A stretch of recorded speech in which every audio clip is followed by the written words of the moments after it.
السلام عليكم ورحمة الله وبركاته. اللهم صل وسلم وبارك على سيدنا محمد وعلى آله وأصحابه أجمعين. ازيكم اخواتي؟ عاملين ايه؟ يا رب دايما تبقوا بخير وأسعد الله مساءكم جميعا. هعمل معاكم النهاردة وجبة اقتصادية حلوة أوي إن شاء الله تعجبكم، مش هتكون شاربة زيت. لو انت ما بتحبوش من النهاردة هتحبيه بإذن الله بالتكة اللي أنا هعملها معاكي دي. يلا بينا.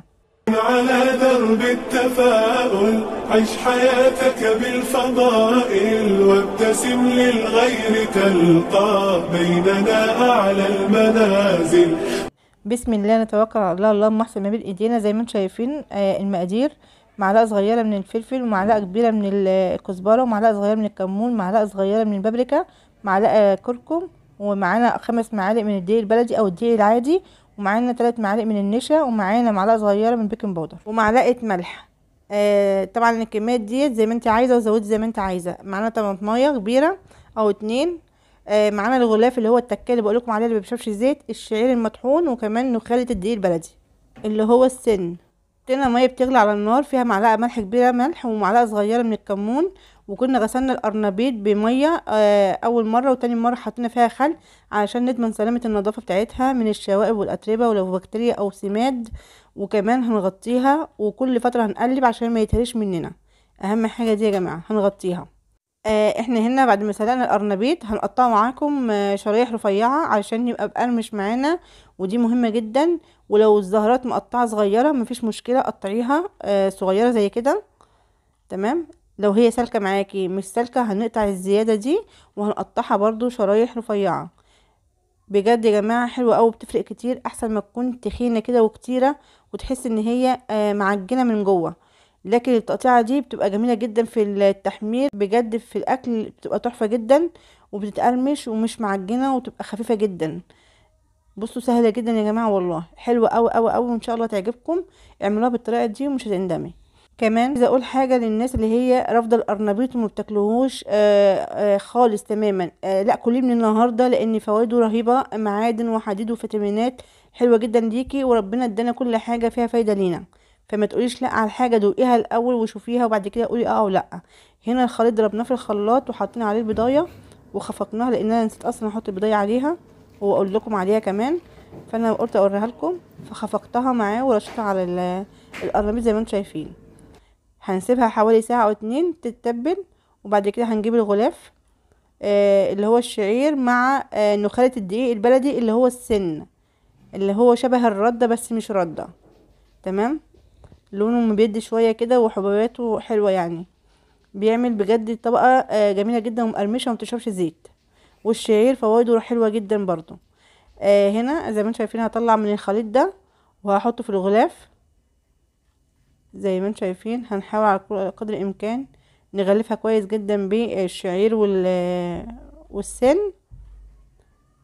هنعمل كام واحدة كده وبعد كده نروح نحمرها على طول في الطاسة. تمام. عايزة اقولك على حاجة، انت ممكن تعملي بالخليط عادي كده لو انت مش حابة تعملي الغلاف، بس جربيه بالغلاف بالطريقة دي والله بجد هيعجبك جدا، وطريقته هتبقى حلوة قوي معاكي ومش هيشرب زيت، وفي نفس الوقت هيبقى خفيف قوي وهتحبي طعمه. بجد تحفة روعة، حاجة كده جميلة بجد والله ما تزهقيش من اكله. فجربيه وقولي لي رأيك ايه فيه. الطريقة بتاعتي دي والله هتعجبك ان شاء الله. احنا حطينا الزيت يسخن هنروح نحمر. هنا الزيت عندنا سخن، مش سخن قوي ولا هو دافي. تمام، علشان ما ينفعش يسخن منك جدا ويقلب معانا بضرر. فلازم على قدر الامكان ان احنا نخلي الزيت يسخن شوية معانا، ونحط الحاجة بتاعتنا ونحمرها، نتفادى يعني اي ضرر لينا. وكمان الافضل ان انت كمان تغطي الزيت. هنا انا خلاص حطيت كل الكميه اللي انا بعملها، وفي جنب كده هيبقى فاضي احاول احط لكم من الخليط اللي هو التاني. يبقى احنا عملنا النوعين علشان الناس اللي مش حابه الطريقه دي تعمل الطريقه التانية وبنفس الخلطه اللي بقول لكم عليها، بجد حلو قوي. حابه تحطي الخضره حطيها، مش حابه خلاص. انا استكفيت بصراحه، والطعم اللي بيعوضني اللي هي الكزبره الناشفه. تمام. بجد يا جماعة حلو قوي، انا مش عايزة اقول لكم والله. بناكلها ازاي في البيت بالطريقة دي، يعني بنتخانق كمان عليها. هنطلعها واعمل لكم كمان الكمية التانية اللي هي اهي العجينة اللي قلتلكم عليها. حطينا شوية دقيق تاني عشان نخليها سميكة شوية وتعمل غلاف كويس. نحاول نقلبها علشان الدقيق ما يعملش كتل او كلاكيع كده، فنحاول نخلطه كويس بالخلطة دي، ونحمر على طول ان شاء الله. ونشوف كده باذن الله هيبقى عامل زي معانا. قربنا نطلع الطبقة دي، وهنحط جنبيها الطبقة اللي قلتلكم عليها اللي هي بالخلطة دي من غير اي غلاف. ويبقى برضو مزعلناش حد، وعملنا الطرفين بالغلاف ومن غير الغلاف، اللي يحب ياكل ده او يحب ياكل ده. بس المضمون بتاع الموضوع كله المكونات يا جماعة. تمام.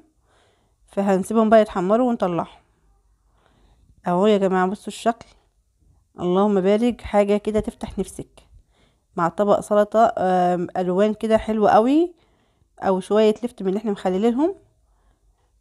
بجد حاجة كده من الاخر. القرمشة يا جماعة مش عايزة اقول لكم عليها، جربوها وشوفوا بعينيكم، هتدعولي والله بجد ربنا يحسن ما بين ايديكم. جميلة. اتمنى ان شاء الله اكون ضيفة خفيفة عليكم، وتكونوا استفدتوا معانا، وتكون الوصفة سهلة عليكم. اتمنى ان شاء الله تدعمونا بالشير واللايك والاشتراك في القناة، وفعلوا الجرس عشان يوصلكم كل جديد مننا. دمتم في حفظ الله ورعايته. السلام عليكم ورحمة الله وبركاته. واي استفسار زي ما قلنا لكم المرة اللي فاتت انا تحت امركم فيه، وعايزة اي وصفة انا تحت امرك فيها. ولو انت عندك وصفة وعايزاني اعرضها هعرضها باسمك. دمتم في حفظ الله.